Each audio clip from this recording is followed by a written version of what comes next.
এজন্য আল্লাহ প্রথমে পরিচয় দিলেন আর রহমান, আমি দয়ার সাগর, আমি মায়ার সাগর। আল্লামাল কোরআন, আমি শুধু দয়ার সাগর নই, তোমাদের হেদায়েতের জন্য আমি কোরআন নাজিল করে দিয়েছি।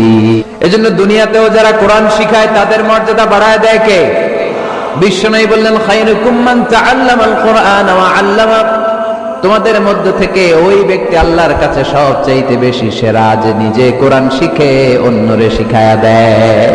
আপনি কোরআন শিখলে আপনি সেরা, আবার আপনি যদি শিখায়া দেন তবেও আপনি সেরা। এজন্য কোরআন শিখানোর চেয়ে শ্রেষ্ঠ কাজ হয় না। আপনি যদি কাউরে শুধু সূরা ফাতিহাটা শিখান, কোন সূরা, ওই লোক যতবার জীবনে সূরা ফাতিহা পড়বে তার একটা পার্সেন্টেজ সওয়াব আমলনামায় আপনার আছে না নাই?